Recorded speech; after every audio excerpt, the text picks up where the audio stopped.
Welcome to Prince Showdown House. Exercise number 91 and 92, Sir Kailash Chandra, 2000 words. Speed 140 words a minute. Be ready? Start. Mr. Vice Chairman, I accept the principle of the separation of the railway finance from the general finance. I also accept the desirability of this agreement. It is not only a convenient arrangement but it is based on sound principles and is conducive to the better administration of the railways. I also agree that the contribution of the railways to the general revenue should be in the shape of fixed dividends, but I cannot agree that the dividend should be fixed at 4%, and that is the crux of the whole report. As a matter of fact, the committee was instituted only to go into that matter whether the dividend payable at the present time, that is 4%, was reasonable or not, and whether this arrangement should continue. When I say that I do not agree to the rate of dividend, I wish to submit that enough material has not been placed in our hands to judge whether the dividend which is being fixed is fixed on some sound basis or not. The committee has not examined certain vital matters concerning the administration of the railways, and what I find is that the whole arrangement is very superficial. It appears to me that the railway administration and the finance administration came to an agreement, and the committee did not find it necessary because of the agreement between the two ministries to examine and go into the vital matters which affect this issue. It is not clear how this dividend, if fixed at 4%, is going to react on the working of the railways and particularly on the future development of the railways and also on the present structure of the fares and freights. This question has not at all been examined, and we do not know what reaction it is likely to have.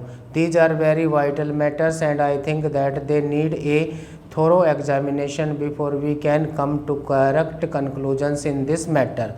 As we know, there is a pressing demand for reduction in the railway fares, particularly for third class passengers. This demand has been made on the floor of this house, and I think there is great justification behind this demand, and more particularly now when we find that the prices of agricultural goods have gone down, we will have to take into consideration the question whether the rural population who will get much lesser return for their products now will be able to pay the same fares and freights. I also wish to draw your attention to the fact that the Federation of Indian Chambers of Commerce and had submitted a memorandum to the Honorable the Railway Minister asking him for an examination and revision of the freight structure. I do not know what the position today is, and unless and until we are enlightened about that, unless and until we know where we stand in relation to freights and fares, we are not in a position to take any decision whether the rate of dividend should be 4% or not. I should like to ask the Honorable Railway Minister whether in view of the strong demand made by the people through their representatives in both the Houses of Parliament and in view of the changing economy with which we are faced, he can give us an assurance that he will be able to discharge his obligations and responsibilities and commitments, that he will be able to pay a dividend of 4% and yet he will be able to reduce the freight and fare rates. That is the basic thing.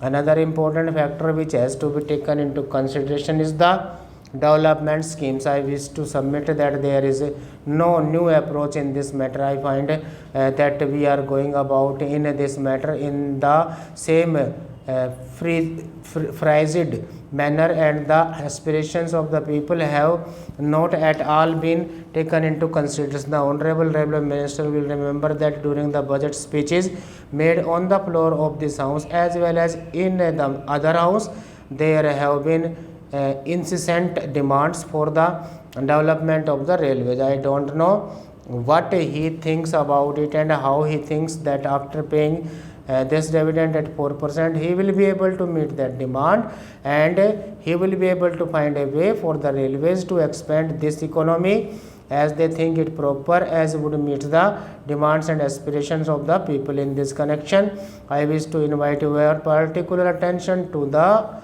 facts. I will be happy if we could pay even a larger percentage, but the fact is that we must be sure that the railways are in the present circumstances in a position to do so and yet discharge their responsibilities and obligations and satisfy the needs and demands of the people, which are legitimate and justified. Now, when we fix the dividend at 4%, what happens is that we also fix that of those projects which are to be considered as remunerative at 5%, because the railways want a margin of 1%. What actually happens is that when we fix it at such a high level, because of this percentage, we find that not many new projects are really taken up, and we have been very serious disappointed in this matter. I therefore think that in the present circumstances, the railways cannot afford to pay a dividend of 4%. May I ask the railway minister whether it is not a fact that even he has not been able to contribute fully, or even he will fall short by about rupees 60 crores in the contribution towards the plan. Out of the rupees 400 crores that the railways have to contribute, I find from his speech that they are faced with a net shortfall of about rupees 62 crores. Next para. This question, sir, in my humble opinion, should be viewed from a different angle from which it was looked at and discussed here yesterday. It is true that it is correct in principle that the railways, whose entire capital at charge is drawn from the general revenues, should be able to make a good contribution to the general revenues, but in applying this principle, care must be exercised. If we are looking at railway systems in advanced countries like the United Kingdom or the United States of America or any such country, this principle no doubt could be applied on all fours, but in a country like India, whether it could be applied is a question that should be considered. It was argued that the railways have a long history, and because they have long been an established concern, they should now be able to contribute to the general revenues. Although it is true that the railways are a long established concern, still the circumstances under which the railways were run are not being examined here. The railways, as we all know, before independence were run not on a welfare state basis, but they were run on a system of strategic lines. When the railway lines in India were formed, it was not the question of developing economic resources, it was not the question of linking up industrial centers, it was not the question of linking up the railway system with pilgrim centers or centers of density that promoted the authorities, the private companies to start the railways in India. But it was the strategic concern of the British government then that promoted these companies to form railways. The question of arriving at a correct pattern of railway system from the point of view of developing and exploiting the natural resources of the country, from the point of view of developing the backward areas of the country, is still there to be examined and to be attended to. Well, from this point of view, as anybody can see, there is much scope for developing the railways. In fact, there is no much pressure on Honorable the Railway Minister for new lines that one will be at a loss as to where to find the resources from. They have undertaken in the second part of the 5-year plan to construct new lines of 1500 kilometers in length.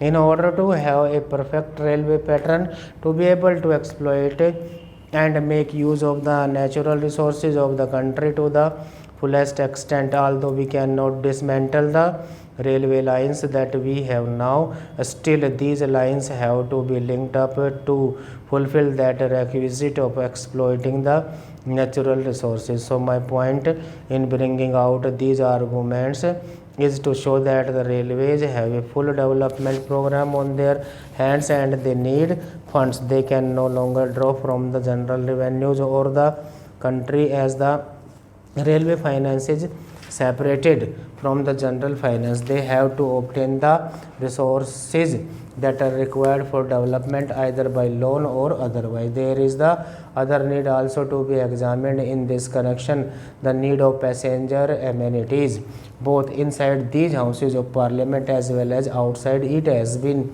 agitated that passenger amenities are required to be given in larger and larger number. The second class passengers before independence did not get adequate amenities. In fact, the condition of the bogies, the condition of the waiting rooms, the condition of catering facilities and the condition of housing, all these things needed much attention.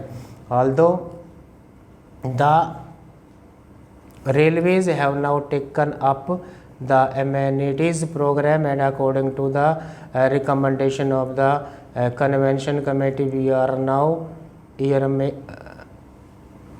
earmarking rupees 3 crores per annum for this purpose. Still, I think it is totally inadequate. The railway administration has now recognized the fact that greater and greater passenger amenities are to be given, but they are not going on the right lines. I may make this statement clear by saying that they are not following proper lines with regard to the amenities that are to be given.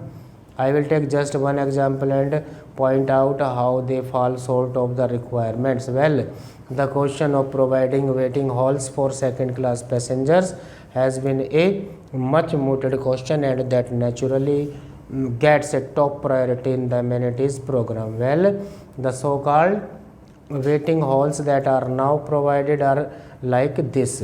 The halls are there. The exit gate from the platform opens into the hall and the entry gate into the platform opens into the hall, so much so that in fact the hall is only a passage. When people come and go, how can the second class passengers take rest here? That is a question which I have not been able to understand. Secondly, for the passengers who have to wait for a number of hours in these halls, necessary sanitary facilities should be provided. Now, the sanitary arrangements may be inside the platforms where the waiting passengers cannot go, and if they go and commit nuisance outside, the policeman will be there to hold them up and prosecute them under the police regulations for committing nuisance. So, it is not imagined that when passengers are required to wait for 10 hours or 12 hours in these waiting halls, they should have some bathroom facilities as we have for first class or for higher class passengers. That thing has not been visualized. Even for our cattle sheds in our houses, we have